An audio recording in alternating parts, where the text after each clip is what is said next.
Capacitor में एक बार हम आपको रिवीजन लुक दे देते हैं। कैपेसिटर जो थे, कैपेसिटर जो थे ये ऐसे जुगाड़ थे। फिजिक्स में जो जुगाड़ होता है ना उसको डिवाइस कहा जाता है। तो कैपेसिटर जुगाड़ हैं which can store मैक्सिमम यहाँ पर एनर्जी विद मिनिमम, फिर यहाँ पर fill in the blanks and stability. तो इस कैपेसिटर की डेफिनेशन में हम आपको 3 से 4 क्वेश्चन जो है थ्योरी के दे सकते हैं। सब इसी में आ गया। अगर आप ये कैपेसिटर के बारे में इतना जानते हो तो हम कोई भी क्वेश्चन बनाएंगे इस डेफिनेशन से आप कर लोगे। जैसे यहाँ पर क्या भरा जाए, इलेक्ट्रिकल एनर्जी। तो अब एनर्जी तो बहुत प्रकार की होती है, मैग्नेटिक एनर्जी भी होती है। तो कैपेसिटर केवल और केवल इलेक्ट्रिकल एनर्जी स्टोर करते हैं, electrical energy with minimum. Minimum के आगे क्या भरा जाए, पोटेंशियल एनर्जी। बहुत बढ़िया, with minimum potential energy and यहाँ क्या भरा जाए, मैक्सिमम स्टेबिलिटी या ग्रेटर स्टेबिलिटी। मोर भी लिख सकते हो, कोई प्रॉब्लम नहीं, मोर भी आ जाएगा। तो एक तो कैपेसिटर की डेफिनेशन हम लोगों ने ये देखी थी। फिर हमने क्या सीखा था, हमने ये सीखा था कि अगर हमको कैपेसिटर बनाना है तो कैपेसिटर फॉर्मेशन के लिए क्या चाहिए। तो कैपेसिटर फॉर्मेशन के लिए आपको चाहिए 2 कंडक्टिंग बॉडी, 2 कंडक्टिंग बॉडी। उसमें से एक में क्या करेंगे, चार्ज स्टोर करेंगे। जिसमें आप चार्ज स्टोर करेंगे वो कहलाएगी इंड्यूसिंग बॉडी। और दूसरे में क्या करेंगे, चार्ज फॉर्म करेंगे, चार्ज पैदा करेंगे। और चार्ज पैदा करेंगे किससे, इंडक्शन से, बाय इंडक्शन। तो इसको क्या बोलेंगे, इंड्यूस्ड बॉडी। और याद रखना कि अगर आपने अर्थिंग नहीं की है तो इंडक्शन होने का चांस नहीं है। अर्थिंग जब करोगे तभी इंडक्शन होता है। पिछली वाली क्लास में आपने देखा था कि अर्थिंग का क्या रोल है। तो कैपेसिटर फॉर्मेशन के लिए आपको इंड्यूसिंग बॉडी चाहिए, आपको इंड्यूस बॉडी चाहिए। ये जो इंड्यूसिंग बॉडी है और ये जो इंड्यूस बॉडी है, क्वेश्चन आया ये कैसे होते हैं, तो आपस में क्लोज होते हैं या टच करते हैं, क्लोज होते हैं। तो कैपेसिटर की जो ABCD है ना, उससे आपको जो है ओवरऑल मैं बात करता हूँ। कैपेसिटर की ABCD से 10 के आसपास क्वेश्चन थ्योरी के बन सकते हैं। जैसे अगर मैं आपसे बोलूँ कि कैपेसिटर फॉर्मेशन में इंड्यूसिंग बॉडी और इंड्यूस बॉडी आर एट, तो अब एट के आगे हमने आपको पहला ऑप्शन दिया मिलीमीटर डिस्टेंस, दूसरा ऑप्शन दिया मीटर डिस्टेंस और तीसरा ऑप्शन दिया किलोमीटर डिस्टेंस। तो आपको पता है कि दोनों लोग बहुत क्लोज होते हैं। तो क्लोज का मतलब क्या हो गया, कुछ मिलीमीटर कुछ सेंटीमीटर भी कह सकते हो। यानी क्लोज का मतलब मीटर तो नहीं होगा ना, क्लोज का मतलब किलोमीटर भी नहीं होगा, क्लोज का मतलब क्या होगा, मिलीमीटर सेंटीमीटर। इस तरीके से आपको जो है थ्योरी के क्वेश्चंस पर थोड़ा ध्यान देना पड़ेगा। तो कैपेसिटर फॉर्मेशन में हम पहुंच गए थे पैरेलल प्लेट कैपेसिटर के पास, और पैरेलल प्लेट कैपेसिटर को बना लिया गया था। तो पैरेलल प्लेट कैपेसिटर अगर हम लोग PPC पैरेलल प्लेट कैपेसिटर, ये आपके पास में क्या है ज़रा बताना भाई, ये व्हाट इज दिस। या तो आप नहीं, या तो आप इसको सीट कहिए, और या फिर आप इसको बोलिए इनफाइनाइट प्लेट नॉट शीट, क्योंकि जो प्लेट इनफाइनाइट हो जाएगी वो ऑटोमेटिकली किस में बदल जाएगी, शीट में। ये आपके पास में शीट है, और या तो आप इसको शीट कहिए या फिर इनफाइनाइट प्लेट कहिए, बात एक ही है। और आपने जो है इसमें से एक को चार्ज दे दिया था, जो चार्ज दे दिया था वो Q था, सिंबल भी बना लेते हैं पीपीसी का। 3D डायग्राम तो आपका ये है, सिंबल वाला डायग्राम ये है। इसके पास में चार्ज था प्लस का Q, इसके पास में सरफेस चार्ज डेंसिटी है सिग्मा, और इसका जो एरिया है कैपिटल ए। दूसरे वाले के पास चार्ज क्या था, माइनस का Q, दूसरे वाले का सरफेस चार्ज डेंसिटी सिग्मा, और आपके सिलेबस में जो एरिया है वो कैसा है, सेम टू सेम है। दोनों के जो बीच की दूरी थी वो क्या थी, d, बीच की दूरी थी d। और जब हमने ये सारी सेटिंग बना ली थी, तो अब जरा क्वेश्चन का सोच समझ करके जवाब देना, क्वेश्चन का आंसर सोच समझ करके। पहला क्वेश्चन है आपके लिए, in PPC parallel plate capacitor electric energy take place,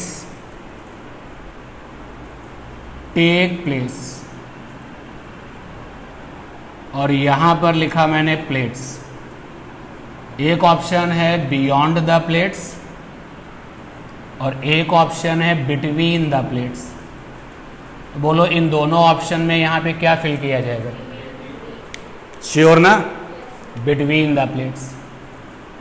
तो इलेक्ट्रिकल एनर्जी जो होती है वो बिटवीन द प्लेट्स होती है।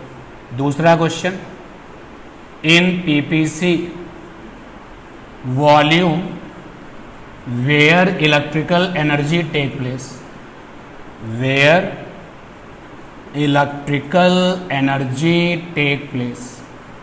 पीपीसी में जहां पर इलेक्ट्रिकल एनर्जी है वहां का वॉल्यूम कितना है, पिछली वाली क्लास में निकाला, इसीलिए मैं कह रहा था कि रिवाइज कर लो। ना वॉल्यूम मैंने पूछा। पीपीसी में जहां पर इलेक्ट्रिकल एनर्जी कितना था, A इंटू डी, और सब जानते हैं A माने प्लेट का area. What is A, plate area. अगर सही से मुझे बोलना हो बिल्कुल फेथफुल तरीके से, इनफाइनाइट प्लेट एरिया, क्योंकि अगर आप प्लेट कहते हो तो लोग उसका मतलब अलग समझ लेते हैं।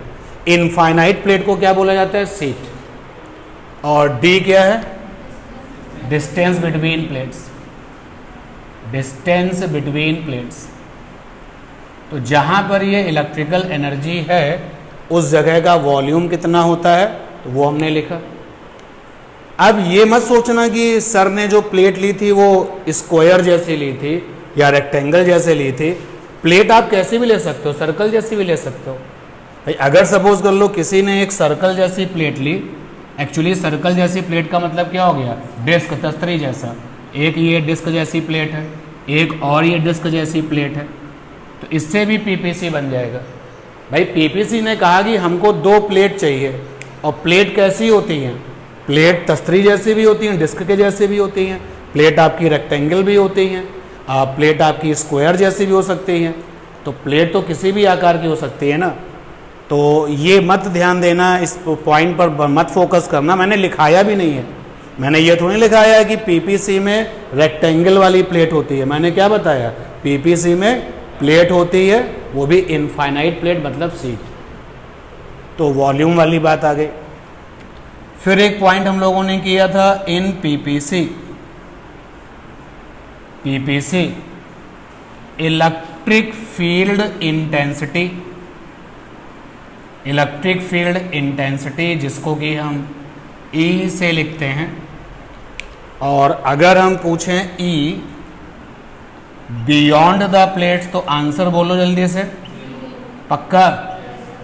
E बियॉन्ड द प्लेट्स होगा 0, पिछली क्लास में किया था। और अगर हम E बिटवीन द प्लेट्स पूछें तो सिग्मा बाई एप्सिलॉन नॉट, और कुछ भी Q by epsilon naught A। ठीक, अच्छा, अब ये वाली ई की डायरेक्शन कैसी होगी? Direction of E between the plates, जल्दी बोलो भाई। आप यहां पर एक टेस्ट चार्ज मान लिया करते थे 1 वैल्यू का, प्लस वाली प्लेट इसको धक्का देगी, नेगेटिव वाली प्लेट इसको अपने पास बुलाएगी, तो इसको हमने E1 लिखा था, इसको हमने E2 लिखा था, तो टोटल फील्ड आ गई थी E1 प्लस E2। डायरेक्शन कैसी है? प्लस से माइनस की ओर। डायरेक्शन कैसी होगी? प्लस से minus. Direction of E between the plates is from positive plate to negative plate, negative plate, ठीक है। तो डायरेक्शन हो गई। अब अगला सवाल है कि जो ये पीपीसी की प्लेटों के बीच में जो इलेक्ट्रिक फील्ड मिली है ये कैसी है? क्योंकि इलेक्ट्रिक फील्ड दो तरीके की होती है। आप बेटा इस बात को समझना जरा सा, इलेक्ट्रिक फील्ड दो तरीके की होती है। एक इलेक्ट्रिक फील्ड जो दूरी पे डिपेंड करती है, डिपेंड अपॉन दूरी, दूरी को बच्चों यहाँ पर पोजीशन कहा जाता है, और हमारी अपनी आदत इसको आर से लिखने की है। कभी कभी एक्स से लिखते हैं, कभी वाई से, कभी जेड से, कभी आर से। ऐसी इलेक्ट्रिक फील्ड जो दूरी पे डिपेंड करती है उसको बोलते हैं नॉन यूनिफॉर्म, नॉन यूनिफॉर्म। और जो इलेक्ट्रिक फील्ड दूरी पर डिपेंड नहीं करती, नॉट डिपेंड अपॉन पोजीशन, दूरी को पोजीशन कहा जाता है, उसको कहते हैं यूनिफॉर्म। तो मेरा सवाल आपसे ये है कि डायरेक्शन ऑफ ई तो आपने बता दिया, और जो between the plates electric field है वो कैसी है? यूनिफॉर्म है या नॉन यूनिफॉर्म है? चलिए इसका भी आप ही से आंसर लेते हैं, हम तो नहीं बताएंगे। जैसे टेस्ट चार्ज यहाँ रखा हुआ है, यहाँ है टेस्ट चार्ज, इस टेस्ट चार्ज पर ई की वैल्यू कितनी होगी? सिग्मा बाई एप्सिलॉन नॉट, क्योंकि बिटवीन द प्लेट्स ई की वैल्यू ये होती है। अगर हमने टेस्ट चार्ज उठा के यहाँ से यहाँ रख दिया तो अभी भी टेस्ट चार्ज कहाँ पर है? बिटवीन द प्लेट्स है, अभी भी ई की वैल्यू कितनी होगी? Sigma by epsilon not. फिर हमने टेस्ट चार्ज को यहाँ रख दिया, अभी भी क्या है? बिटवीन द प्लेट्स है। तो तुमको ये फील आने लगा होगा कि बिटवीन द प्लेट्स जो इलेक्ट्रिक फील्ड है क्या वो पोजीशन पर डिपेंड कर रही है? नहीं कर रही है, पक्का। And that is why electric field between the PPC या between the plates of PPC is uniform. तो लीजिए एक क्वेश्चन और आ गया। कैपिटल ई माने electric field between plates of PPC, between plates of PPC is uniform, is uniform, ठीक है। फिर और हमने क्या किया था? इसका मतलब है कि पिछली वाली क्लास से अगर हम कंपेयर करें तो कुछ लोगों के लिए आज एक ये वाला पॉइंट नया हुआ है। क्यों भाई? डायरेक्शन की बात हमने पिछली क्लास में नहीं की थी, और एक ये वाला पॉइंट भी नया हुआ है। तो जो लोग नोट कर रहे हैं नोट कर सकते हैं, जो नए वाले पॉइंट हैं बस, सब नहीं, बाकी तो सब आपके पास हैं। वॉल्यूम आपको अपनी कॉपी में मिल जाएगा। फिर हम लोगों ने एक काम और किया था पीपीसी में कि in PPC force between plates क्या था भैया? F is equal to Q square by 2 epsilon naught A. ये रिजल्ट था कि पीपीसी की प्लेटों के बीच में जो लगने वाला फोर्स है वो वैल्यू में कितना है और कैसे आया था ये भी बताया था। और हमने क्या देखा था? एक पॉइंट हमने देखा था in PPC work done by force by electric force कितना आया था? डब्ल्यू स्क्वायर, डब्ल्यू बराबर Q square D upon 2 epsilon naught A. फिर हमने आपको ये भी बताया था ऐसे वर्क डन जो हो सकते हैं लेकिन हो नहीं रहे, उनको कहा जाता है कि वो सामने वाले की क्या है, पोटेंशियल एनर्जी। तो ये वर्क डन ऐसा है जो हो सकता है लेकिन हो नहीं रहा, तो that work done is called the potential energy. इसका मतलब हम लोगों ने ये भी सीखा था, पोटेंशियल एनर्जी लास्ट में U आया था और बराबर था W, और U बराबर था Q square D by 2 epsilon naught A. ये पोटेंशियल एनर्जी आ गई थी। पोटेंशियल एनर्जी को आप स्टोरिंग एनर्जी कह सकते हो, ठीक है ना। पोटेंशियल एनर्जी कैसी एनर्जी होती है, वो एनर्जी जो आपके अंदर स्टोर है या सामने वाले के अंदर स्टोर है। और एक पॉइंट हमने और सीखा था इन सारी चीज़ों के बीच में, एनर्जी डेंसिटी। और आप सब लोगों ने घर जा कर के एनर्जी डेंसिटी की डायमेंशन जरूर निकाली होगी। तो एनर्जी डेंसिटी को हमेशा स्मॉल वाले u से लिखा जाता है। एनर्जी डेंसिटी स्मॉल u बराबर होता है स्टोरिंग एनर्जी, वो एनर्जी जो सामने वाले के अंदर स्टोर है। तो कॉमन सेंस की बात है कि जो एनर्जी स्टोर होगी वो क्या होगी, पोटेंशियल एनर्जी। तो देखो ये बड़ा वाला u बना दिया मैंने, और अपॉन में होता है वॉल्यूम जिसमें वो स्टोर है, वो स्पेस जहाँ पर स्टोर है। वॉल्यूम को हम हैबिट में कैपिटल V से लिखते हैं। तो इन पीपीसी के लिए छोटे u की वैल्यू आई थी, कितनी आई थी, sigma square by 2 epsilon not. अगर हम छोटे u को ऐसे लिख दें तो इसको क्या पढ़ेंगे भाई, छोटे u को अगर स्क्वायर वाले ब्रैकेट में बंद कर दें तो क्या पढ़ोगे, डायमेंशन ऑफ छोटा u। अगर आप किसी फिजिकल क्वांटिटी को स्क्वायर ब्रैकेट में बंद कर देते हैं तो पढ़ा जाता है dimension of that physical quantity. जैसे F माने फोर्स, लेकिन अगर ऐसे बुक लिख दिया जाए तो डायमेंशन ऑफ फोर्स। A माने एक्सेलरेशन, अगर ऐसे लिख दिया जाए तो डायमेंशन ऑफ एक्सेलरेशन। क्लियर ये बात। तो एनर्जी डेंसिटी की डायमेंशन क्या होगी, ऊपर एनर्जी है ml स्क्वायर t माइनस 2 और नीचे वॉल्यूम है l की पावर 3। तो ये डायमेंशन ऑफ छोटा u आ जाएगी m l माइनस 1 और t माइनस 2। अब जल्दी से तुम सब लोग मुझे ये बताओ कि एनर्जी डेंसिटी की जो ये डायमेंशन आई है, क्या यही डायमेंशन किसी और की भी होती है? एनर्जी डेंसिटी की जो ये डायमेंशन आई है, क्या ये डायमेंशन किसी और की भी होती है? देखो यार, P फॉर प्रेशर, प्रेशर बराबर होता है फोर्स अपॉन एरिया, तो mLT माइनस 2, और एरिया क्या हो गया L स्क्वायर, यानी m L minus 1 T minus 2। Question है आपके लिए। अब भाई देखो समय बदल चुका है।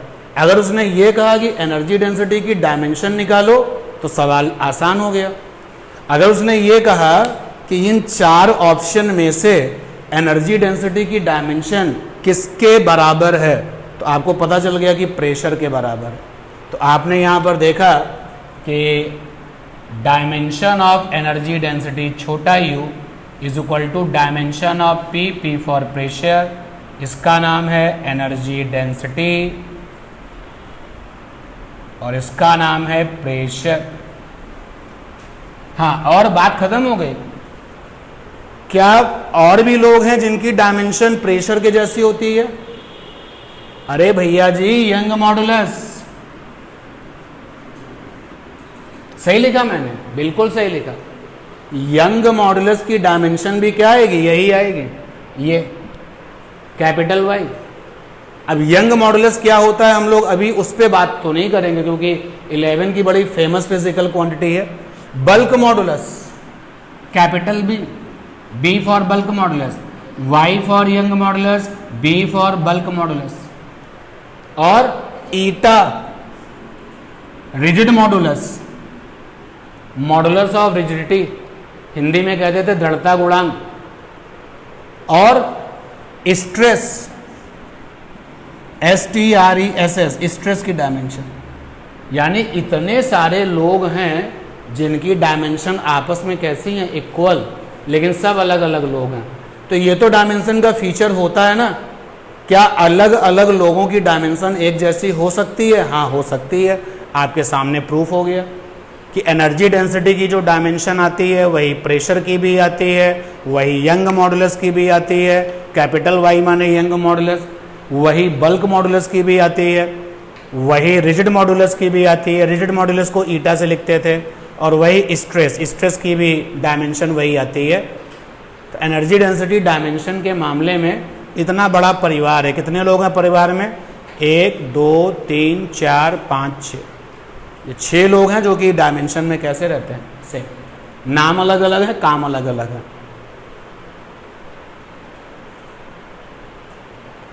इसमें भी अगर आप कुछ लिख रहे हैं, कुछ नया है, तो आप नोट कर सकते हैं।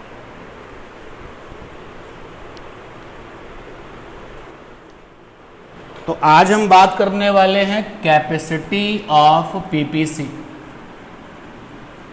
कैपेसिटी यानी कि सी से लिखेंगे इसको, of PPC, parallel plate capacitor.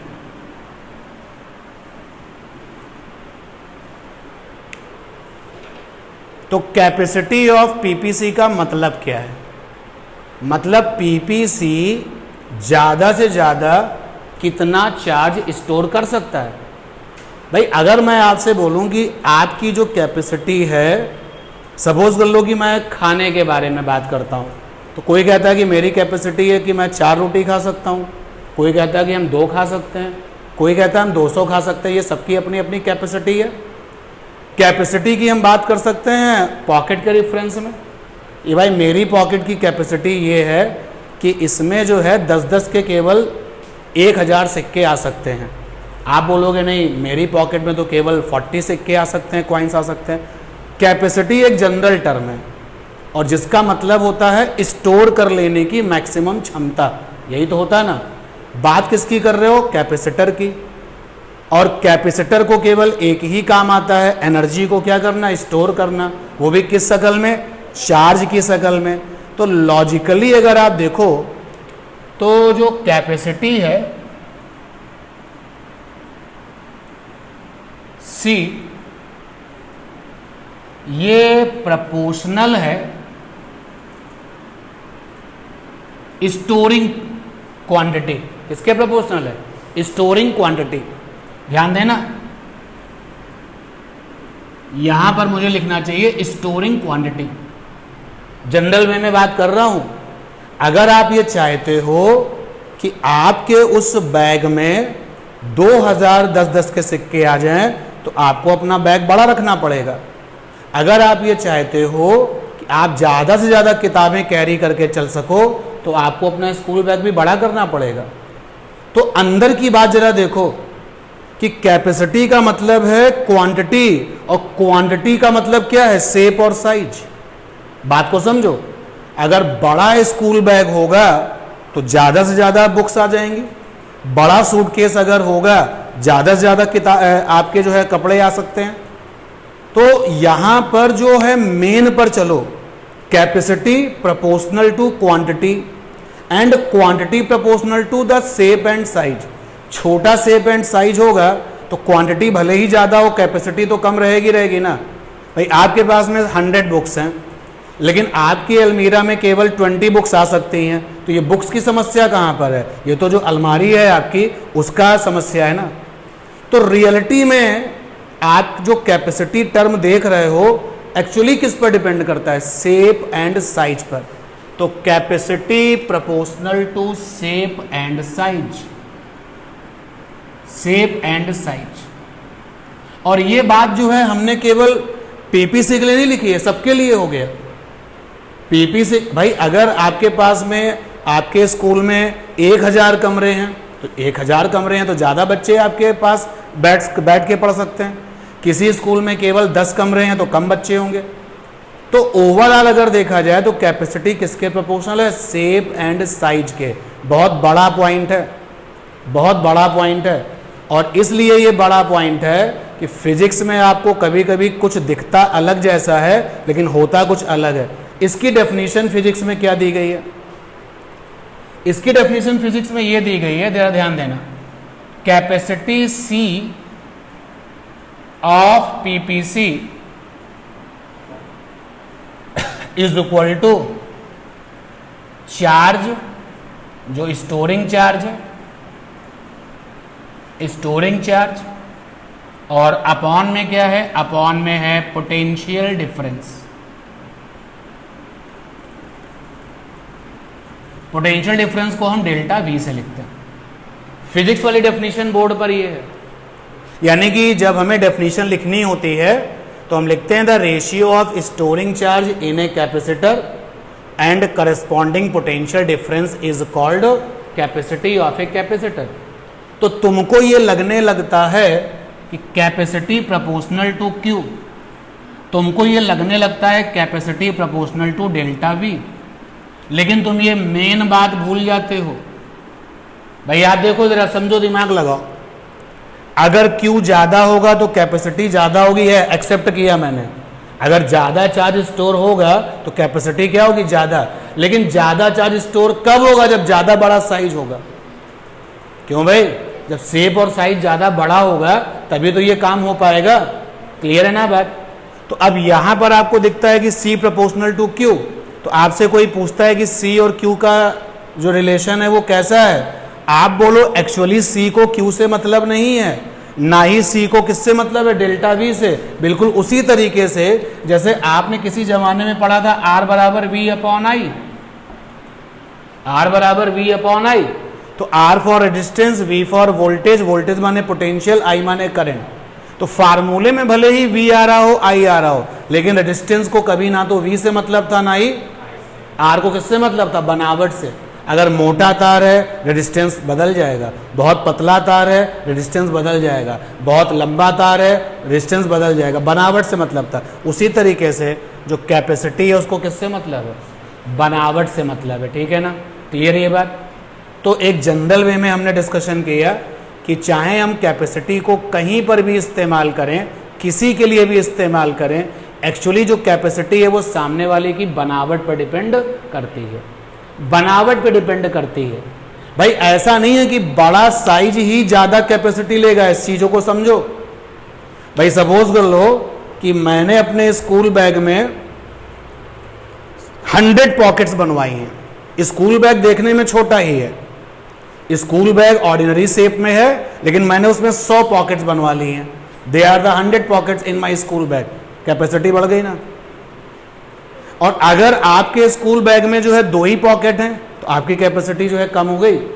तो अच्छे से समझो, शेप और साइज दोनों ही फैक्टर हैं। बनावट कैसी है, आकार कैसा है, इस पर भी डिपेंड करता है। मैंने केवल शेप नहीं लिखा, मैंने केवल साइज नहीं लिखा, मैंने दोनों लिखा है कि सामने वाला जो है वो इस तरीके से डिजाइन कर सकता है चीजों को कि छोटी ही जगह में बहुत सारी चीजें स्टोर हो जाएं। ऐसा हो सकता है ना? तो that depends upon the shape and size. और कभी कभी सिचुएशन कुछ ऐसी होगी कि छोटा साइज काम का नहीं है। अब जैसे अगर हम रेफरेंस एक बार फिर से दें कि मुझे स्कूल में बच्चे बिठाने हैं, तो छोटे कमरे से तो काम चलेगा नहीं, क्योंकि बच्चों का मामला है। बच्चों को तो भाई डिस्टेंस भी मेंटेन करनी पड़ेगी और बाकी चीज़ों का भी ध्यान रखना पड़ेगा, एयरिंग भी होना चाहिए। तो मैं यहाँ चाह करके भी रूम छोटे बना सकता हूँ नहीं, ठीक। लेकिन एक मैंने जो है और एग्जाम्पल लिया, हमने कहा मेरे पास डायमंड्स हैं, ज्वेलरी है बहुत अच्छी अच्छी, बहुत महंगे महंगे जो है हमारे पास हीरे जवाहरात हैं, इनको हम स्टोर कहाँ करना चाहते हैं? छोटी सी जगह पर। तो विजन चेंज हो गया ना। लेकिन दोनों ही विजन के पीछे मेन क्या है? मैक्सिमम स्टोरेज करना, ठीक है ना। तो आप अपने दिमाग में ये मत डाल लेना कि बड़ा साइज ज्यादा कैपेसिटी की गारंटी है। हाँ, किसी किसी केस में बड़ा साइज ज्यादा कैपेसिटी की गारंटी है, बट किसी किसी केस में छोटा साइज भी कैपेसिटी की गारंटी है। भाई अगर आप सफर करो, आपको यहाँ से जो है घूमने जाना है, तो आप जो पैसे रखते हो कहाँ रखते हो? छोटे साइज में तो रखते हो ज़्यादा पैसे। अरे यार एटीएम कार्ड है, 2 लाख रुपए पड़ा हुआ है आपके पास, इतना छोटा सा एटीएम कार्ड आपके पास कितना है? 2 लाख रुपए। या किसी ने जेब में भी रखा है तो छोटी जगह पर ही तो रखता है। वो विजन के अकॉर्डिंग रहता है, एंड दैट इज वाई मैंने दोनों चीजें लिखी हैं, shape and size. Clear. Finally अब हम इस चीज को कह सकते हैं, किसी की भी जो कैपेसिटी है वो डिपेंड करती है किस पर, शेप और साइज पर। ठीक है ना। अब इसके बाद हम आ गए इस हेडिंग में, कैपेसिटी ऑफ पीपीसी क्या है। तो इस हेडिंग में जब आ गए तो कैसी डेफिनेशन फिजिक्स में दी गई है, स्टोरिंग चार्ज, फाइनल है अब ये स्टोरिंग चार्ज, जिसको कि हमने किससे लिखा है, क्यू से, और अपॉन में क्या है यहाँ पर, पोटेंशियल डिफरेंस। अभी मैं आप लोगों को एक क्वेश्चन दूंगा, देखते हैं कितने लोग सही बताते हैं। स्टोरिंग चार्ज क्या क्या मतलब है, पिछली वाली क्लास में मैंने बताया था, कैपेसिटर में स्टोरिंग चार्ज का मतलब क्या है, जो तुमने दिया है, तो टोटल चार्ज क्या होता है, 0। बच्चों स्टोरिंग चार्ज का मतलब यहां पर है इंड्यूसिंग चार्ज, जो तुमने दिया है, और नीचे क्या है, potential difference, and that is called the capacity. Definition क्या हो जाएगी इसको देखते हुए, तो डेफिनेशन हो जाएगी, बोलो, रेशियो ऑफ स्टोरिंग ब्रैकेट में इंड्यूसिंग। अब जब लोग इसकी डेफिनेशन लिखेंगे, तो ये लोग बहुत कम लोग लिखेंगे, आप लेकिन इसको मत अवॉइड करना, ये सबसे इंपॉर्टेंट बात है कि storing charge, ratio of storing bracket में इंड्यूसिंग चार्ज, जिसको कि हमने क्यू माना था, एंड पोटेंशियल डिफरेंस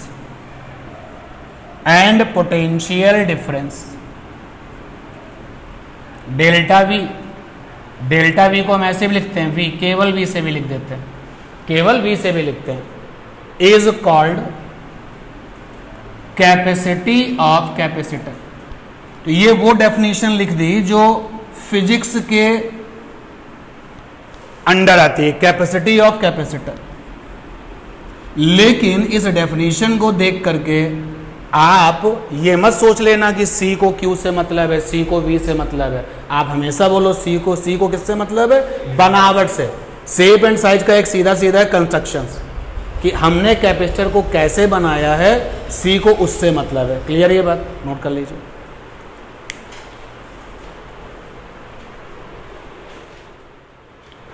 फार्मूले को दोबारा लिखता हूं, C is equal to Q upon बड़ा वाला ये V, पोटेंशियल डिफरेंस है ये। डेल्टा V ज़्यादा यूज़ नहीं किया जाता, या ज़्यादा लोग उसको पसंद नहीं करते। क्यों नहीं करते, ज़रा समझ लें भाई। डेल्टा V में क्या छिपा हुआ है, V final minus V initial. अब देखो, अगर आप कैपेसिटर पर चलो या पीपीसी पर चलो, तो पीपीसी में एक प्लेट ये है, इसको तुमने चार्ज दिया है, दूसरी प्लेट ये है, और ये अर्थ से कनेक्टेड है। और जो लोग अर्थ से कनेक्टेड होते हैं उनको हम क्या मानते हैं, जीरो लेवल पर। हमारे घर कहाँ पर हैं, अर्थ पर हैं। कितनी ऊंचाई पर है, 0। ठीक है। छत कहाँ पर है, अर्थ से कुछ ऊंचाई पर है, तो जो फ्लोर है वो 0 लेवल पर है। तो इसी तरीके से जो अर्थ से कनेक्टेड लोग होते हैं उनको जीरो रेफरेंस माना जाता है। जीरो रेफरेंस का मतलब ये हो गया कि उनके लिए कहा जाता है कि उनके पास जो हाइट है वो कितनी है, 0। अगर आप उसके नीचे जाएंगे तो हाइट बनेगी कुछ ना कुछ, अगर आप उससे ऊपर जाएंगे तो भी हाइट कुछ ना कुछ बनेगी। ये तो हम ग्रेविटी के रेफरेंस में बात कर रहे हैं। किसके रेफरेंस में, ग्रेविटी के रेफरेंस में। अर्थ में पोटेंशियल 0 क्यों होगा, उसकी वजह सुनो। पोटेंशियल का फार्मूला क्या होता है, 1/4 pi epsilon naught Q by R, ये फार्मूला होता है। अर्थ के पास Q कितना होता है, अर्थ के पास Q कितना होता है, 0। ये बड़ी मैजिकल है अर्थ। अभी अगर अर्थ के पास Q है तो मुझे झटके लगने चाहिए ना। मैं तो अभी जो है बिना सूज के जो है क्लास कर रहा हूं, बट अर्थ तो मुझे झटका नहीं दे रही है। इससे पता चलता है कि अर्थ के पास चार्ज, अगर इसके सामने नेगेटिव आएगा तो ये क्या बन जाती है, अगर पॉजिटिव आएगा तो क्या बन जाएगी। यानी जनरल वे में अर्थ के पास में चार्ज नहीं है, वो तो केवल और केवल तब डेवलप होता है जब सामने होता है नेगेटिव तो अर्थ क्या बनाती है, पॉजिटिव, और सामने होता है पॉजिटिव तो अर्थ क्या बनाती है, नेगेटिव। तो एक्चुअली जो अर्थ का जो क्यू है वो ओवरऑल क्या है, 0। सामने वाले पे डिपेंड करेगा, सामने वाले ने उसको किस तरीके का नेचर दिया। तो जब यहाँ पे रखोगे 0 तो v की वैल्यू क्या आएगी, 0। एंड दैट इज वाई अर्थ से जो कनेक्टेड लोग होते हैं उन पर पोटेंशियल हमेशा क्या माना जाता है, 0। अब जब पोटेंशियल 0 है, जरा ध्यान देना, ये एक प्लेट है, इसके पास चार्ज है, ये एक प्लेट है जो अर्थ से कनेक्टेड है, इसके पास तो हो गया 0 पोटेंशियल, 0 वोल्ट हो गया। तो अब आप देखिए V फाइनल V इनिशियल में से कोई एक खत्म हो गया भाई, इसके पास भी पोटेंशियल है, इसके पास तो है ही नहीं, इसलिए डेल्टा V की वैल्यू क्या V हो गई कि नहीं हो गई। तो दुनिया भर में जितने भी कैपेसिटर हैं हम उनके लिए लिखेंगे तो पोटेंशियल डिफरेंस, लेकिन जब पोटेंशियल डिफरेंस से आगे चलेंगे तो V फाइनल V इनिशियल, और V फाइनल V इनिशियल में से एक वाला ये जो टर्म है वो क्या रहेगा, 0। तो डेल्टा V हमेशा क्या बन जाएगा, capital V, and that is why we write capital V। तो यहां पर इसकी यूनिट देखिए कूलाम हो गई, और अपॉन में क्या हो गया, वोल्ट हो गया, और बड़ा नाम माइकल फैराडे का, उनकी रिस्पेक्ट में, उनके सम्मान में इसको नाम क्या दिया गया, फैरेड। फैरेड नाम दिया गया, ठीक है। क्योंकि फैराडे ऑलरेडी किसको मिल चुका था, चार्ज को, तो फैराडे से ही फैरेड ले लिया गया। तो अगर आपसे पूछा जाए कि कैपेसिटी का एसआई यूनिट क्या है, तो आंसर है कूलाम अपॉन वोल्ट या फिर फैरेड। क्लियर ये बात। आगे ध्यान दें भाई, अब है आपसे क्वेश्चन है, किसी ने ग्राफ पेपर सजा दिया है और ये ग्राफ पेपर है, यहाँ पर Q है और यहाँ पर C है। C फॉर कैपेसिटी, Q माने कैपेसिटर पर चार्ज यानी स्टोरिंग चार्ज। तो ग्राफ कैसा होगा, दूसरी तरफ ग्राफ पेपर ये है, यहाँ पर कैपिटल V है और ये पोटेंशियल है यहाँ पर। अब सब लोग इस ट्यूनिंग में ट्यून्ड हो जाए। कैपेसिटर में जो पोटेंशियल डिफरेंस डेल्टा V है उसको कैसे लिख सकते हैं, V, तो केवल पोटेंशियल भी लिखा जा सकता है, कहा जा सकता है, और यहाँ पर कैपेसिटी का C है। बताओ दोनों के बीच में ग्राफ कैसा होगा। अंकिता आपसे भी क्वेश्चन है, क्या कैपेसिटी को Q से कोई मतलब है? कैपेसिटी को दुनिया में हर किसी के लिए कैपेसिटी को किससे मतलब है, शेप और साइज से। तो कैपेसिटी को Q से मतलब ही नहीं है, कैपेसिटी को ना ही V से मतलब है, कैपेसिटी को किससे मतलब है, शेप एंड साइज से मतलब है, बनावट से मतलब है। तो यहां पर ग्राफ कैसा होगा, यानी हम बात कर रहे हैं graph between C dash Q यानी C versus Q and C dash capital V, ये है। और आपको अभी अभी मैंने बताया कि कैपेसिटी को तो मतलब ही नहीं है। अब ग्राफ कैसा होगा, तो उसका आंसर देने के लिए बार बार ये बात आपको फिजिक्स की पढ़ाई करते समय मिलेगी।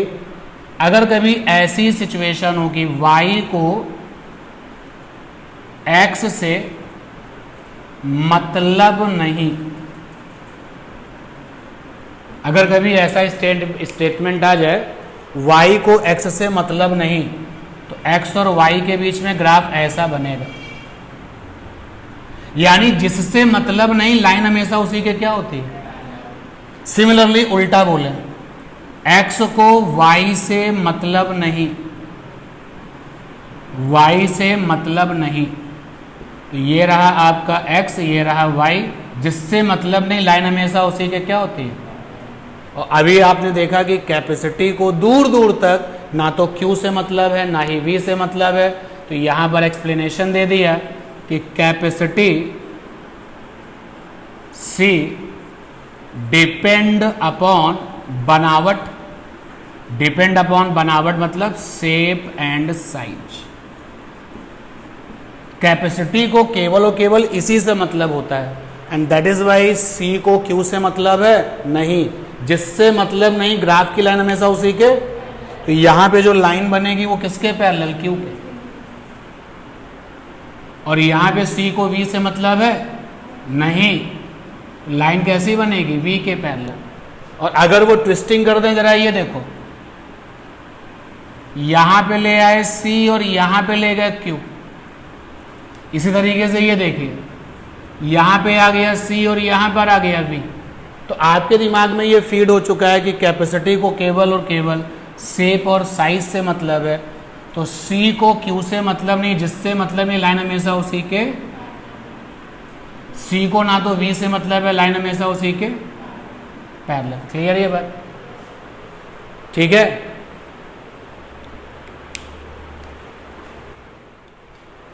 हटा रहे हैं इसको ना।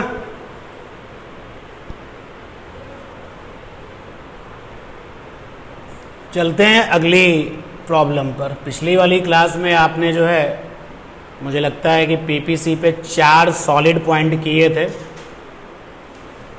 अब बारी है अगले 5वें पॉइंट की। ध्यान दें इधर, इलेक्ट्रो पढ़ते पढ़ते एक आदत आपके पास है, आदत कह लो या कॉन्सेप्ट कह लो, अलाउ है। इस आदत को कॉन्सेप्ट अगर आप कहते हो तो कोई गलत बात नहीं। वो आदत ये है कि इलेक्ट्रोस्टैटिक्स में जिस कॉन्सेप्ट में एप्सिलॉन नॉट आ रहा है, उसका मतलब ये होता है, उसका मतलब मीडियम इज एयर या फिर वैक्यूम। जैसे हमने दो चार्जेस के बीच में लगने वाले फोर्स का फार्मूला ये लिख दिया, तो कोई बताए या ना बताए ये अंडरस्टूड है। फार्मूले में क्या आ रहा है, एप्सिलॉन नॉट, मतलब दोनों चार्जेस के बीच में क्या है, AIR एयर, दोनों चार्जेस के बीच में क्या है, वैक्यूम। तो इलेक्ट्रोस्टैटिक्स में जिस कॉन्सेप्ट में, कॉन्सेप्ट एक थोड़ी ना किए हैं, कई सारे कॉन्सेप्ट किए हैं। एक हमने कॉन्सेप्ट किया था E बराबर 1/4 pi epsilon naught Q X upon R square plus X square whole power 3/2, ये कॉन्सेप्ट किया था। और ये कॉन्सेप्ट हमने तब किया था जब हमारे पास में एक रिंग थी, चार्ज वाली रिंग, और चार्ज वाली रिंग के सेंटर से कुछ दूरी पर, वो दूरी x थी, हमने यहाँ पे टेस्ट चार्ज रख दिया था और लगने टेस्ट चार्ज की वैल्यू 1 थी, और इस रिंग के चार्ज ने टेस्ट के चार्ज पर जो फोर्स लगाया उसी को E कहते हैं, इलेक्ट्रिक फील्ड इंटेंसिटी। अब देखा इस फार्मूले में क्या आ रहा है, एप्सिलॉन नॉट, इसका मतलब ये हो गया रिंग और टेस्ट चार्ज के बीच में क्या भरा पड़ा है, एयर या वैक्यूम। तो ये अंडरस्टूड है। इलेक्ट्रोस्टैटिक्स में जिस कॉन्सेप्ट में एप्सिलॉन नॉट आ रहा है उसका मतलब है कि देयर इज एयर, मीडियम ना लिखें क्योंकि हम लोग जो है एयर को क्या मानते हैं, एयर को हम लोग क्या मानते हैं, ऑर्डिनरी मीडियम। मतलब जैसे हमारे पास पानी आ गया तो ये हम लोग मीडियम बोलेंगे, हमारे पास में कोई और चीज आ गई तो मीडियम कहते हैं। एयर में चूंकि हम और आप रहते हैं तो इसको मीडियम कहने की आदत नहीं है। कितने लोग बोलते हैं मीडियम? भाई अगर मैं पूछूं कि यहां पर क्या है तो आप बोलोगे एयर, कोई मीडियम कहता है, जनरली आदत नहीं है। तो ऐसा करते हैं कि इसका मतलब है कि देयर इज, मीडियम टर्म हटा लेते हैं, थोड़ा सा ऑड लगेगा।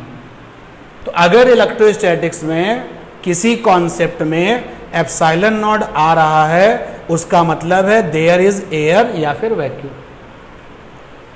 और अगर ये एयर या वैक्यूम हटा के कोई मीडियम ले आया जाए, इफ एयर ब्रैकेट में vacuum replaced by another medium, replaced by another medium, तो कॉन्सेप्ट में एप्सिलॉन नॉट की जगह एप्सिलॉन नॉट के लिखा जाता है। ये हैबिट भी है, ये कॉन्सेप्ट भी है। जैसे ये दोनों चार्जेस कहते हैं कि अब हमारे बीच में वाटर आ गया, तो लीजिए पहले एयर थी, वैक्यूम था, वाटर आ गया, तो अब फार्मूले में जहां एप्सिलॉन नॉट है वहां क्या आएगा? एप्सिलॉन नॉट के। सिमिलरली रिंग और टेस्ट चार्ज के बीच में कोई और मीडियम आ गया, एयर या वैक्यूम के अलावा कुछ और है, तो यहाँ पे क्या जाएगा?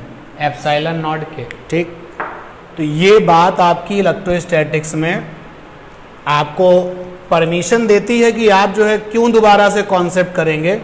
भाई आपने जो है कोई कॉन्सेप्ट याद किया, ये सोच करके याद किया कि वहाँ पर एयर या वैक्यूम था, फिर अचानक से एयर या वैक्यूम हटाया गया, तो नया कॉन्सेप्ट याद करना है। दो रास्ते, नया कॉन्सेप्ट बनाओ और एक रास्ता ये शॉर्टकट है। जहाँ पर आपकी मेमोरी में जो कॉन्सेप्ट है, उस मेमोरी में जो कॉन्सेप्ट है जहाँ पे एप्सिलॉन नॉट है, वहाँ पे क्या कर लो? एप्सिलॉन नॉट के, जहाँ पे के क्या होता है? Dielectric constant. डाइलेक्ट्रिक कांस्टेंट, और इसकी वैल्यू एयर के लिए कितनी होती है? 1.00029। कितनी होती है? 1.00029। और वैक्यूम के लिए कितनी होती है? 1। बाकी लोगों के लिए 1 से ज़्यादा होती है। तो ये एक हैबिट है, ये एक कॉन्सेप्ट है जो तुम्हारी आदत में शामिल हो। फॉर एग्जाम्पल, सपोज कर लो कि हमने आपसे एक क्वेश्चन पूछ लिया कि ये पीपीसी है और इसका जो सिग्मा है, मैंने आपको बताया इसका सिग्मा है 40 coulomb metre square. Everyone, sigma बराबर क्या होता है? Q/A, coulomb upon metre square. तो इस पीपीसी का सिग्मा जो है 40 कूलाम पर मीटर स्क्वायर है। फिर हमने आपको ये भी बता दिया कि यहाँ पर कोई मीडियम पड़ा हुआ है जिसका कि K जो है 8 है, और फिर मैंने सवाल बनाया E निकालो बिटवीन द प्लेट्स। तो अब आपने कहा कि सर ने तो बताया ही नहीं। आपको जो सर ने बताया है वो क्या बताया है? E = क्या बताया है? सिग्मा बाई एप्सिलॉन नॉट, ये बताया है। तब ये सोच के बताया था कि प्लेटों के बीच में क्या था? एयर या वैक्यूम। लेकिन अब क्या आ गया? मीडियम। तो ऑटोमेटिकली फंडा क्या बन गया? E बराबर क्या हो गया? सिग्मा अपॉन एप्सिलॉन नॉट के। अब E बराबर 1/एप्सिलॉन नॉट सिग्मा और 1/K। बच्चों 1/एप्सिलॉन नॉट की वैल्यू सीधे याद रखो तो लॉटरी लगेगी आपकी कैलकुलेशन में। जो लोग नहीं याद रखते हैं वो फंस जाते हैं कैलकुलेशन में। देखो अकेले एप्सिलॉन नॉट की वैल्यू भी याद रखो, 8.8 10⁻⁻12 SI में, और 1/एप्सिलॉन नॉट की वैल्यू भी याद रखो 1.13 × 10⁻11 SI में। ये स्मार्टनेस आपकी है। तो मुझे सीधे याद है सिग्मा की वैल्यू कितनी है? 40, और K की वैल्यू कितनी है? 8। देखो कितनी आसानी से, आप मानो या ना मानो। अगर आप इस क्वेश्चन को मेरे तरीके से नहीं करोगे तो आप इस क्वेश्चन में कम से कम 5 मिनट खर्च कर दोगे। तब आपका तरीका क्या होगा? आप सिग्मा रखोगे, आप K रखोगे, आप एप्सिलॉन नॉट की वैल्यू ये रखोगे 8.8, फंस जाओगे। तो आप यहाँ पर थोड़ा सा स्मार्ट कैलकुलेशन करिए। 5 3 × 15, 5 1 × 5 और 6। देखिए देखते ही देखते आंसर आ गया। और इलेक्ट्रिक फील्ड का जो यूनिट होता है सही वाला क्या होता है? न्यूटन अपॉन कूलम, और क्या होता है? Volt upon metre. लीजिए आंसर आ गया। हो गया नहीं हो गया? नोट करिए। क्वेश्चन जो है अलादीन का चिराग है। इस अकेले क्वेश्चन से कितने क्वेश्चन बनेंगे? हटा रहा हूं मैं। अगला क्वेश्चन आया कि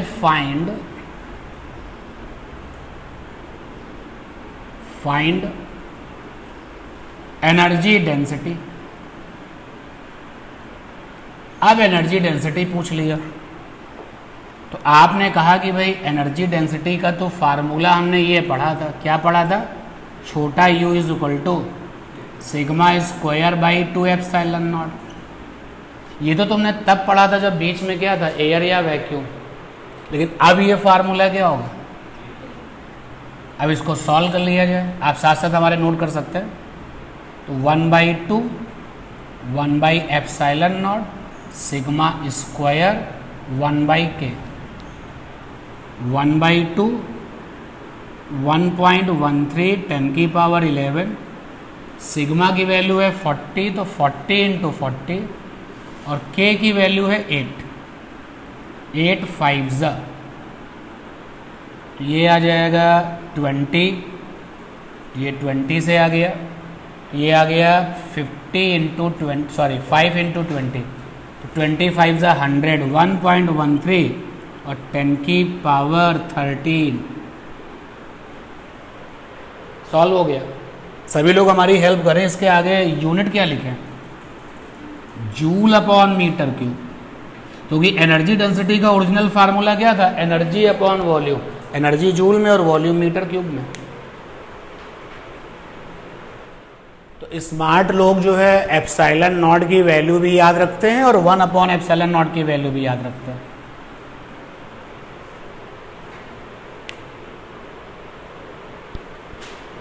हटाया जाए।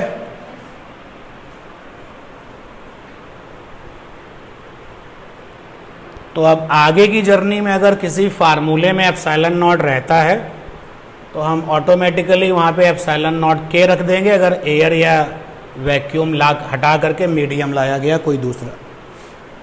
हाँ, तो 4 तक क्वेश्चन हो गए थे। आज का 5वां लिस्ट वाला क्वेश्चन। ऐसे तो ये सारे क्वेश्चन बिना लिस्ट वाले थे। कह रहे हैं कि in PPC potential difference delta we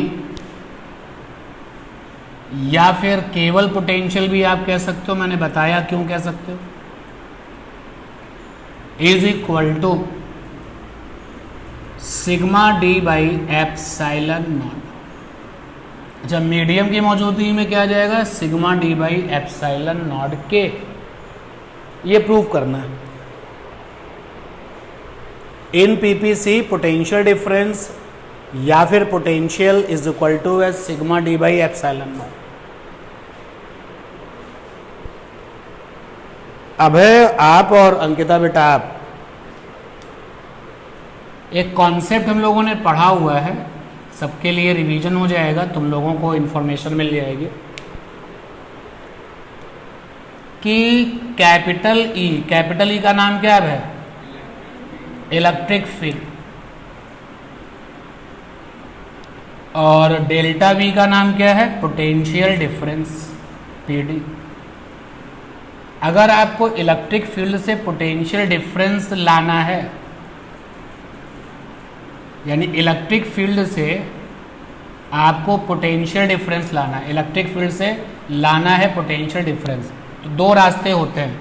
पहला रास्ता होता है delta V is equal to minus का integration E dot D R, और दूसरा रास्ता होता है delta V is equal to minus का ई डॉट डेल्टा आर। ये 2 रास्ते हैं। तो जो ये वाला रास्ता है, ये वाला,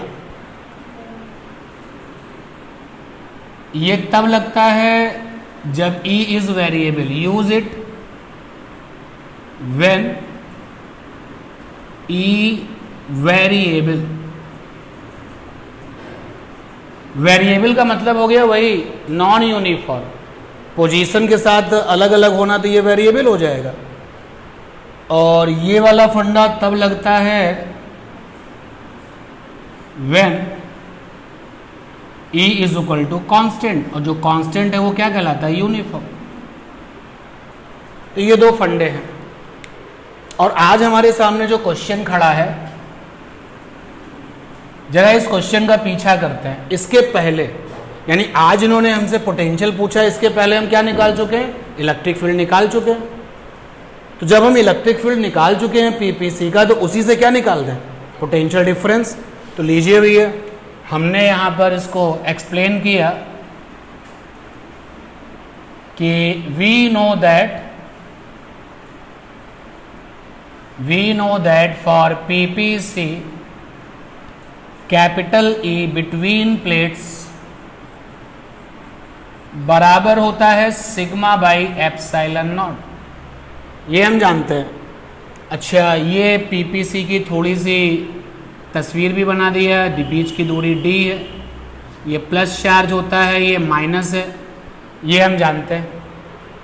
अब बोलो ये जो E था ये कैसा था? कांस्टेंट था, यूनिफॉर्म था, इसलिए फंडा कौन सा लेंगे? ये वाला। तो फंडा लगाया delta V is equal to minus का E डॉट डेल्टा R। ध्यान दें सब लोग इधर, delta V is equal to minus का mod of E mod of delta R, आगे क्या है? Cos theta. समझना भाई बात को। और आगे चलते हैं, डेल्टा V को खोल दिया, V final minus V initial. सब लोग ध्यान दें, मॉड ऑफ E की वैल्यू है sigma by epsilon not. Delta R जो था वो डिस्प्लेसमेंट था, विस्थापन था। तो डेल्टा R की वैल्यू क्या होगी? तो मैं सपोर्ट में एक बार फिर से मैं डायग्राम बनाता हूं, ध्यान देना इधर। ये तुम्हारी पीपीसी की पहली वाली सीट थी, प्लेट थी, ये दूसरी वाली सीट थी, प्लेट थी, और बीच की दूरी ये d थी। यार यहां तुम टेस्ट चार्ज रख रहे थे, याद है? बेचारा टेस्ट चार्ज किधर चल रहा था? इधर, इसी तरह तो चल रहा था, और इलेक्ट्रिक फील्ड की डायरेक्शन भी किधर थी? इधर। तो टेस्ट चार्ज भी इधर ही चल रहा था और इलेक्ट्रिक फील्ड भी इधर ही चल रही थी, तो थीटा की वैल्यू क्या होगी? 0। तो यहां पर आ गया कॉस 0। ठीक, अब जरा मॉड ऑफ डेल्टा R देखते हैं। अपना टेस्ट चार्ज कितना विस्थापन कर सकता है? B के बराबर। भाई अगर आप बोलो टेस्ट चार्ज आपको बिटवीन द प्लेट्स रहना है और डिस्प्लेसमेंट देना है, तो ये इस प्लेट से केवल उस प्लेट ही तो जा सकता है, बियॉन्ड में तो कोई चांस ही नहीं, क्योंकि वहां तो कोई इलेक्ट्रिक फील्ड ही नहीं है। तो डेल्टा R की वैल्यू क्या होगी? D। क्लियर है ना ये बात? तो डेल्टा R की वैल्यू यहां पर आ गई D। अब ध्यान देना, V फाइनल V इनिशियल, गौर करना इधर, V फाइनल, स्टॉप राइटिंग इधर देखिए, V फाइनल,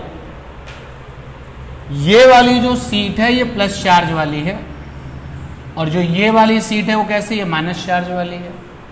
तो अपना टेस्ट चार्ज यहां से यहां तक जाएगा, तो यानी कहां पहुंचेगा? उस प्लेट पर पहुंचेगा जहां पर कैसा चार्ज है? माइनस। तो देखो यहां पर लिख दिया V माइनस, यानी जो फाइनल पॉइंट है वो कौन सा है? वो वाली प्लेट जिस पर माइनस चार्ज है। माइनस का V इनिशियल, इनिशियल को क्या लिख दिया? प्लस। समझते रहना बात को। और आगे गए sigma D by epsilon not, और ये नेगेटिव ही तो है भाई। क्लियर? अब जरा देखो, ये जहां पर मैंने लिखा है V माइनस, ये तो वो चीज है जो अर्थ से कनेक्टेड है। यार बच्चों यही चीज तो अर्थ से कनेक्टेड थी, और अभी आज की क्लास में डिस्कस किया कि अर्थ के लोगों के पास, कनेक्टेड टू द अर्थ के लोगों के पास सब कुछ क्या होता है? 0। पोटेंशियल 0, पोटेंशियल एनर्जी 0, बाकी सारे पैरामीटर्स भी 0। तो यानी कि इसकी वैल्यू क्या हो जाएगी? 0। और जब इसकी वैल्यू हो जाएगी 0, तो ये आ जाएगा माइनस का V प्लस। समझो बात को, अपर्णा बात को समझो, V प्लस बराबर आया है माइनस का sigma D by epsilon not. Negative से नेगेटिव कट गया, तो रिजल्ट क्या आ गया? रिजल्ट आ गया V प्लस बराबर sigma D by epsilon not. और जब हम लोग पुराने हो जाएंगे, इस प्लस को भी लगाना छोड़ देंगे, केवल लिखेंगे V बराबर क्या? Sigma D by epsilon.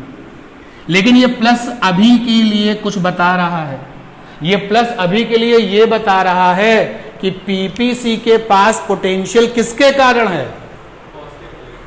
Inducing के कारण।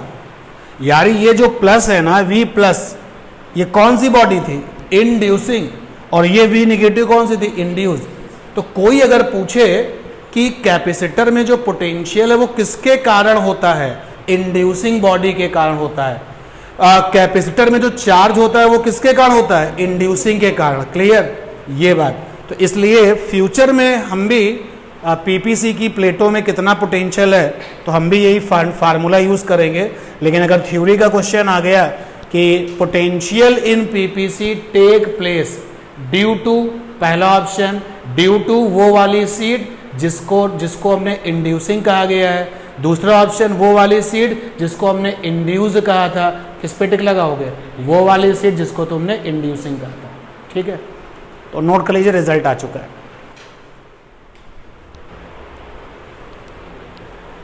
इसमें कोई भी कहीं पे स्टेप अगर आपको लग रहा है कि नहीं मुझे दोबारा पूछना तो बताओ। अब यहां पर भी आप देखो, ये सारा का सारा जो केस है ये सोच के लिया गया है कि बिटवीन द प्लेट्स क्या चल रहा था, एयर या वैक्यूम। तो पोटेंशियल आया है sigma D by epsilon not, अगर कोई मीडियम होता तो sigma D by epsilon not. Clear है भाई, ये वाली बात क्लियर है ना, डेल्टा आर की वैल्यू डी होगी। कोई डाउट हो तो बताओ मन में।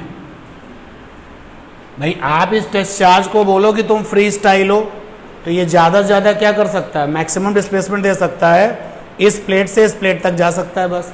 तो डेल्टा आर की वैल्यू मैक्सिमम क्या हो सकती है, डी। तो ये था लिस्ट का 5वां question compare to the previous class. चलते हैं 6वें क्वेश्चन पर। 6 नंबर प्रॉब्लम,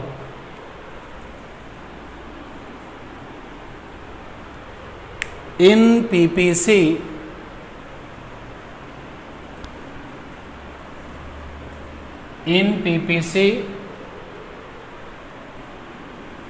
prove that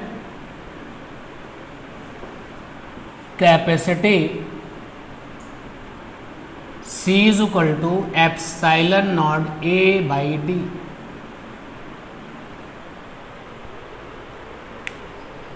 ये प्रूफ करना है।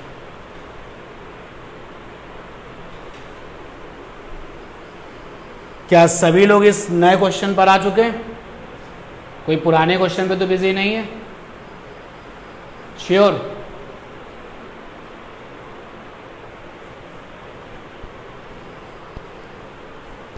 तो कह रहे हैं कि पीपीसी की जो कैपेसिटी है उसका फार्मूला ये होता है। तो लीजिए, बहुत आसान हो गया अब यहां पर। फॉर पीपीसी,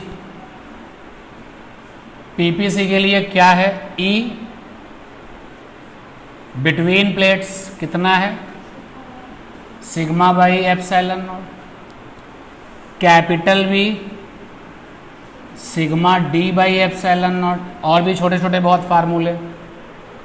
मुझे कैपेसिटी चाहिए, तो फिजिक्स ने कैपेसिटी को डिफाइंड किया था Q upon V।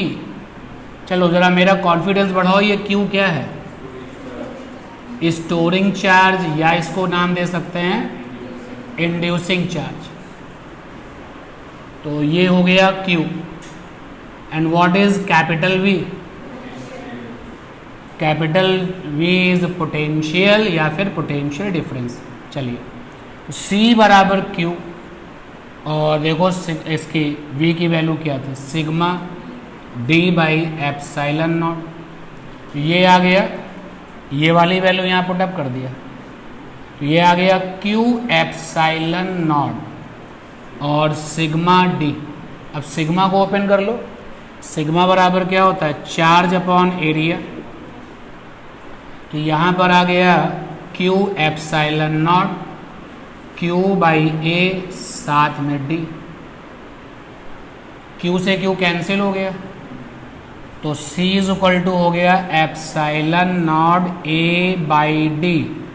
C is equal to हो गया epsilon naught K A by D। भाई अगर बिटवीन द प्लेट्स एयर या वैक्यूम है तो ये फंडा, और अगर बिटवीन द प्लेट्स एयर या वैक्यूम के अलावा कुछ और है तो ये फंडा।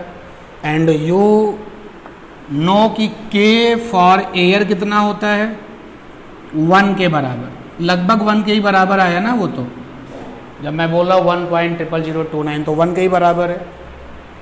K फॉर वैक्यूम कितना होता है, वो भी 1 के बराबर होता है। सब लोग ध्यान दें, लिखना बंद करें, इधर देखिए आप। देखिए जो सच्चाई थी फिर से सामने आ गई। ये जो फार्मूला आया है कैपेसिटी, आप ओरिजिनली ये जानते हो कि दैट डिपेंड्स अपॉन द बनावट, that depends upon the shape and size. तो यहाँ पे डी क्या है? दूरी, बीच की दूरी। तो सी को किससे मतलब है? डी से मतलब है। यानी कि अगर आप प्लेटों के बीच की दूरी को ज़्यादा करोगे तो कैपेसिटी नुकसान हो जाएगा, यानी कि स्टोरिंग जो चार्ज था वो कंपेरेटिवली क्या हो पाएगा? कम स्टोर हो पाएगा। तो अब आपको फीचर्स पता चल गए।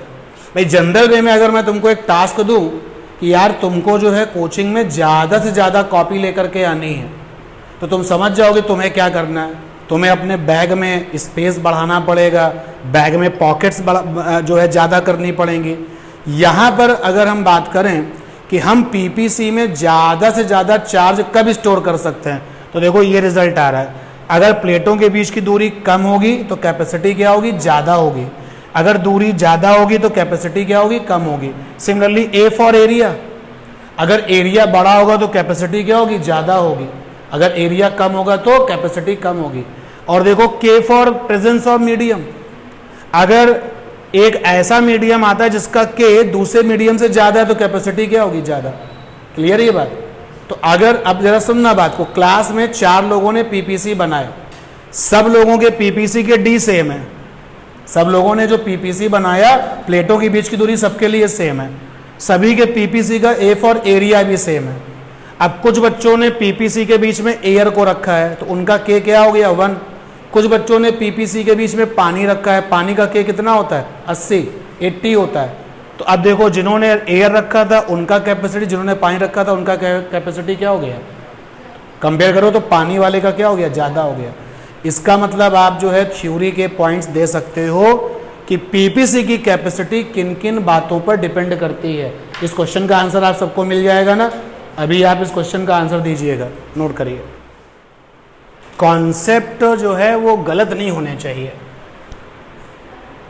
जैसे मैं दोनों ही तरीके के लोगों को अपडेट कर दूं, जो लोग बिल्कुल बिगिनिंग से लेकर के अब तक की जर्नी हमारे साथ कर रहे थे और जो अभी अभी थोड़े दिनों पहले जिन्होंने ज्वाइन कर लिया है, दोनों ही लोग समझो जरा बात को। एप्सिलॉन नॉट रिप्लेस किया बाई एप्सिलॉन नॉट के, कैपिटल के, तो ऐसा काम कब करोगे? यूज दिस जब एयर या फिर वैक्यूम रिप्लेस, नहीं गलत कर दिया मैंने, एयर या vacuum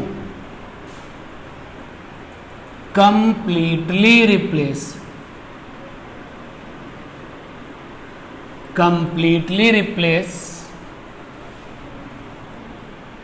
by another medium,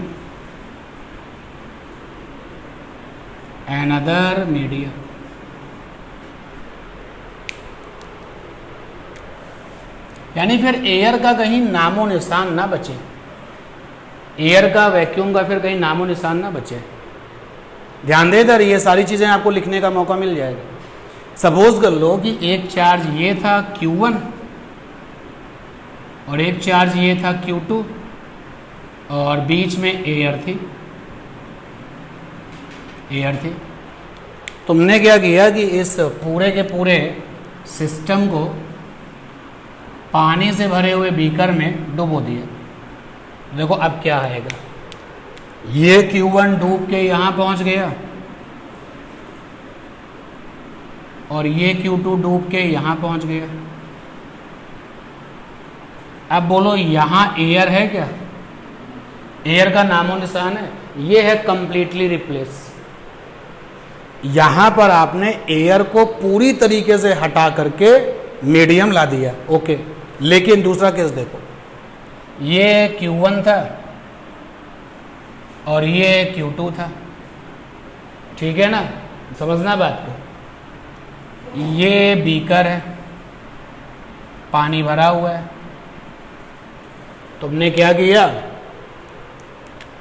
Q1 को यहाँ रख दिया, Q2 को यहाँ रख दिया।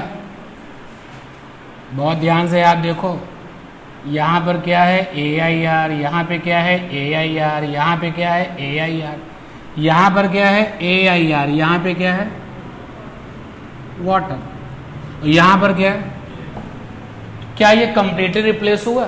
नहीं, that is called the partial, that is called the partial. And we have a concept कि अगर आपने एयर या वैक्यूम को कंप्लीटली रिप्लेस नहीं किया है, पार्शियली रिप्लेस किया है, तो फिर एप्सिलॉन नॉट की जगह पे एप्सिलॉन नॉट के अगर करोगे तो गलत हो जाएगा। तो फिर क्या करते हैं? तो फिर नया डेरिवेशन करना पड़ता है। अब जैसे अगर आप पूछो कि सर यहां पर फोर्स कितना होगा, तो हम बोलेंगे यहां पर फोर्स होगा K Q1 Q2 by R square. एक गलती और भी लोग करते हैं, जो लोग 1/4 पाई एप्सिलॉन नॉट की जगह पे K लिखते हैं, छोटा वाला K लिखा जाता है, याद रखना, बड़ा K नहीं लिखा जाता। कैपिटल K का मतलब तो क्या होता है? Dielectric constant. तो जब आप बोलोगे कि सर यहाँ पर फार्मूला क्या होगा, तो हम लिखेंगे भाई यहाँ पर फार्मूला है 1/4 पाई एप्सिलॉन नॉट।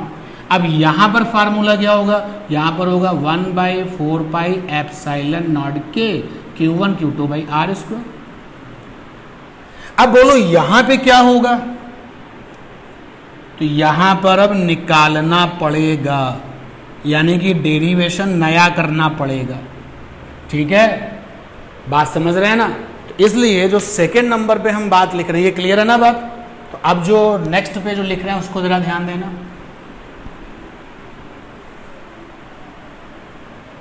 एक तो ये बड़ी ही कॉमन सी बात है, सब लोग इसकी आदत में आ जाते हैं बहुत आसानी से। ध्यान देना भैया, epsilon not never replace by epsilon naught K when air या फिर वैक्यूम पार्शियली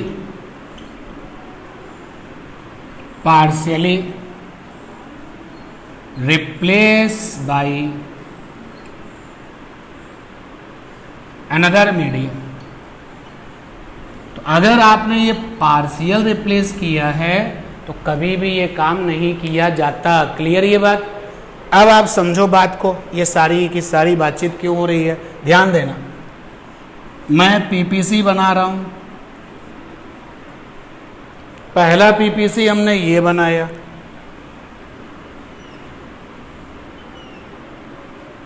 यहां पर AIR एयर है, इसकी जो कैपेसिटी है वो क्या होगी? Epsilon not A/D। ओके, ठीक। फिर मैंने पीपीसी दोबारा बनाया,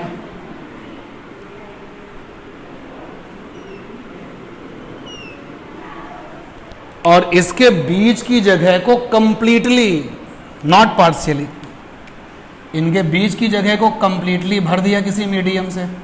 वो अल्कोहल भी हो सकता है, ग्लिसरीन भी हो सकता है, पानी भी हो सकता है, कंप्लीटली भर दिया।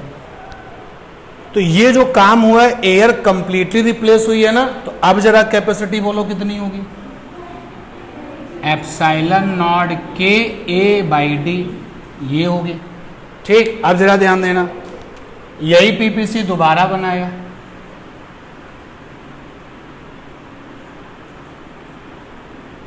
यही पीपीसी दोबारा बनाया। अब हमने यहां पर एक मीडियम रख दिया। नाउ चेक द सिचुएशन, ये मैंने मीडियम रख दिया।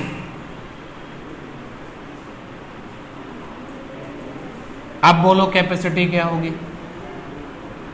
आंसर है अब तो निकालनी पड़ेगी, जुगाड़ नहीं लग पाएगा। देखो ये जुगाड़ लग के आ गया। वैसे वास्तव में इसको भी डिराइव किया जाता है, लेकिन जब डिराइव किया जाता है तो जब आता है तो यही आंसर आता है। भाई आप में से कुछ लोगों ने जुगाड़ से आंसर लिख दिया, कुछ लोगों ने पूरा डेरिवेशन किया तब भी यही आया। तुमने अपने दिमाग में बिठा लिया कि अगर एयर या वैक्यूम किसी मीडियम से हटेगा, रिप्लेस होगा, तो वहाँ पे एप्सिलॉन नॉट की जगह पे क्या जाएगा? Epsilon naught K। बट अब अलर्ट रहना है। अब आपको मैंने सिखाया, आपको फिर से याद दिलाया कि ये काम कब करना है और ये काम कब करना है। अब यहां पर क्योंकि मीडियम कैसा आया है, पार्शियल, तो अगला जो हमारा टास्क है वो यही है कि हम पीपीसी की प्लेटों के बीच में मीडियम तो लाएंगे, लेकिन कैसा लाएंगे, पार्शियल। अब कैपेसिटी निकालेंगे, जो कैपेसिटी निकल के आएगी वो एक नया क्वेश्चन बनेगा, नोट कर लीजिए।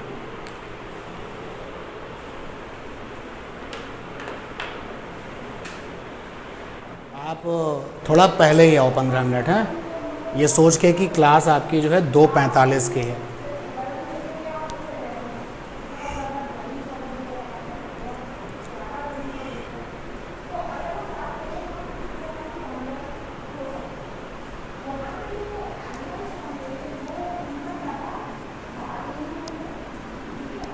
बड़ा ही वीआईपी क्वेश्चन है, तो इसको नोट में लिखा जा रहा है।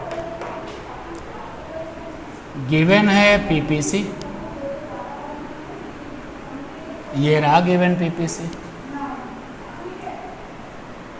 जो प्लेट का एरिया है वो कैपिटल ए है, और जो गैप है बिटवीन प्लेट्स वो डी है। जो चार्ज इन पीपीसी है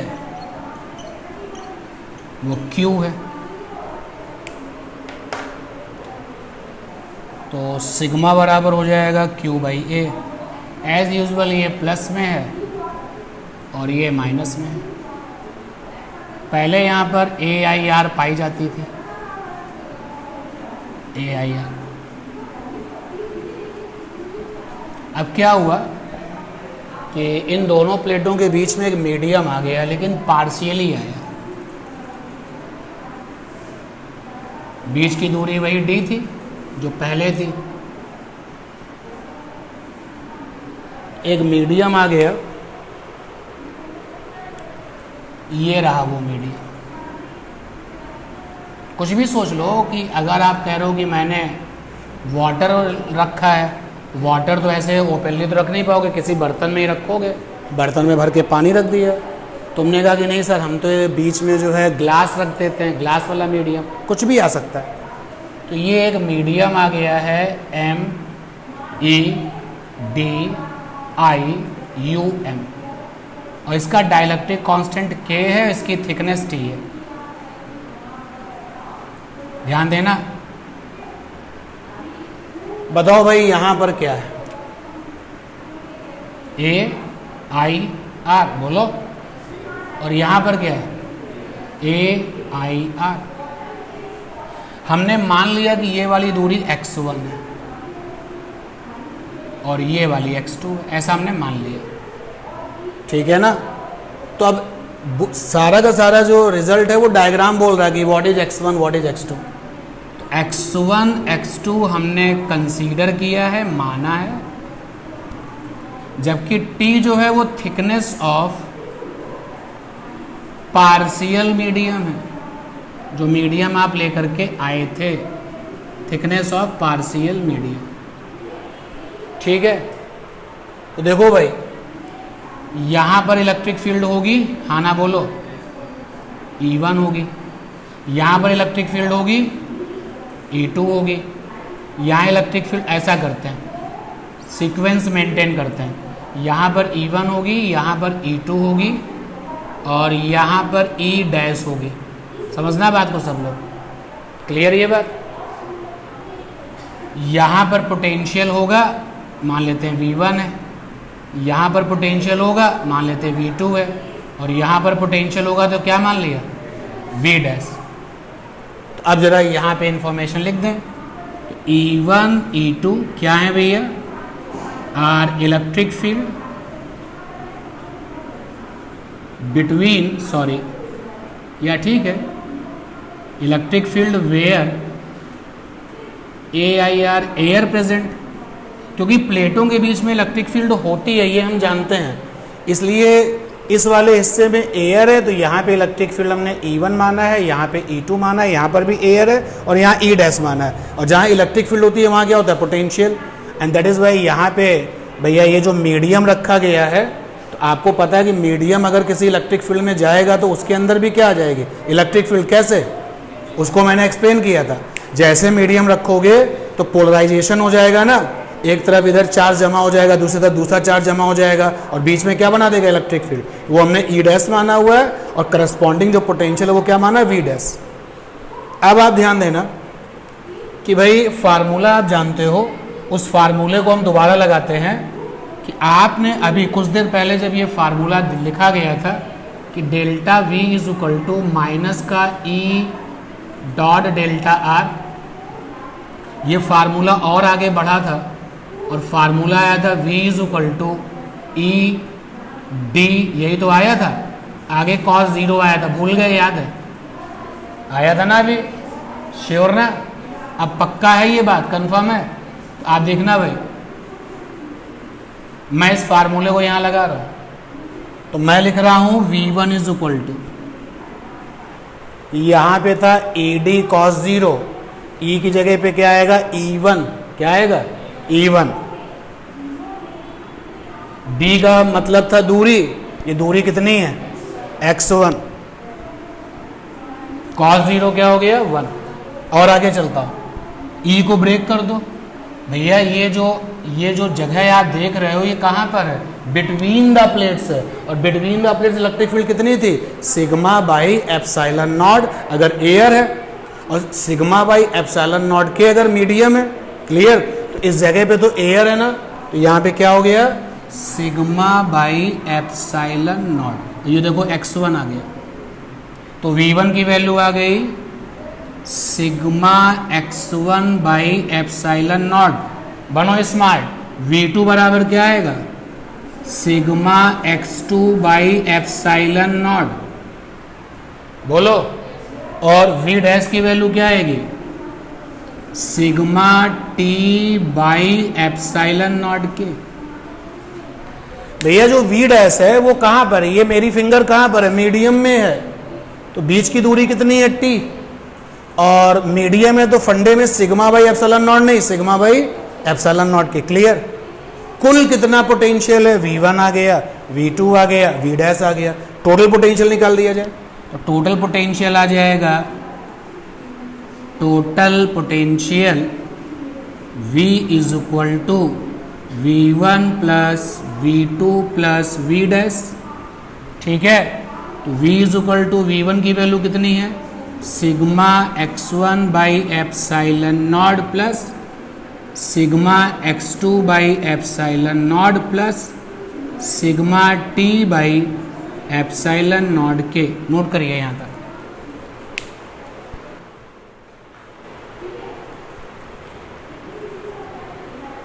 ये जो बात लिखी है मैं ऊपर लिख देता हूं, v बराबर sigma x1 epsilon not sigma x2 epsilon not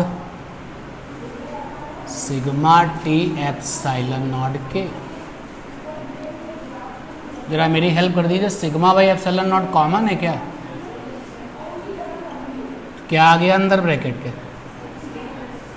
सब लोग देखें भाई, बिजी भी रहिए और जहां मैं बोलूं वहां पे थोड़ा सा हेल्प भी करिए। अब जरा ध्यान से समझ लेना एक स्टेप और, ये प्लेटों के बीच की दूरी d थी ना, तो क्या d बराबर x1 plus t plus x2 होगा, बोलो, होगा, होगा। और x1 x2 हमने क्या किया था, कंसीडर किया था, हमें दिया नहीं गया था। जो चीज़ हम कंसीडर करते हैं उसको गायब होना चाहिए, तो यहाँ से x1 प्लस x2 बराबर हो जाएगा d माइनस टी, तो यहाँ पर आ गया q बाई ए, यहाँ पे आ गया d minus T plus t by के, सिग्मा बराबर q बाई ए, ओके, ठीक है। और देखो भाई v इज इक्वल टू आ गया q बाई एप्सिलॉन नॉट ए, ऊपर आ गया d minus T plus T by के। ये देखो यहाँ तक पहुँच गए, कोई समस्या, कोई समस्या। अब देखिए c बराबर क्या होता है, q बाई वी, c बराबर क्या होता है, q बाई वी। तो देखो इसको इधर ले जा रहे हैं, अलर्ट हो जाओ सब लोग, देखो एप्सिलॉन नॉट ए इधर ले गए, और ये पूरा नीचे ले गए, ये क्या बन गया Q बाई वी, और Q बाई वी क्या बनता है कैपेसिटी। लीजिए ये है रिक्वायर्ड रिजल्ट जब पार्शियल फिल करते हो तब।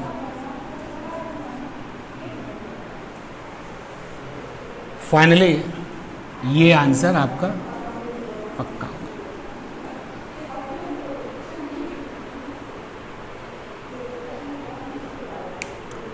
हाँ, कितने लोग इस वाले डायग्राम में बिजी हैं अभी? हो गया सबका?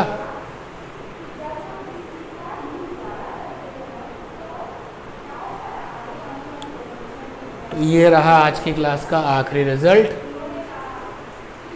C is equal to epsilon naught A upon D minus T plus T by K। Abhay ji, what is A?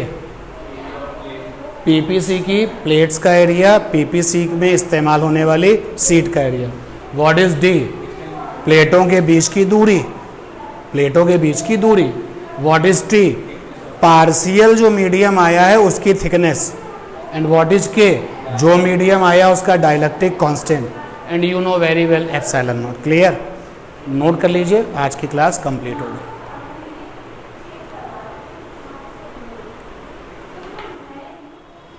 तो ऑनलाइन वाले बच्चों, ये क्लास जो है आज की ही डेट में आपको देखनी है। 21 है आज की ही डेट में ये क्लास आप देखिएगा। और आज की ही डेट में रात को 12 बजे तक आपके पास जो भी डाउट्स है रिलेटेड दैट क्लास, तो आप जो है हमें बता सकते हैं, पर्सनली मैसेज कर सकते हैं। तो ये बात मत भूलिएगा, लिंगर ऑन मत करिएगा कि आज की क्लास तुमने कल देखी है। आज की क्लास आज ही होनी चाहिए, तभी वो ऑनलाइन वाली फीलिंग आपको आ पाएगी।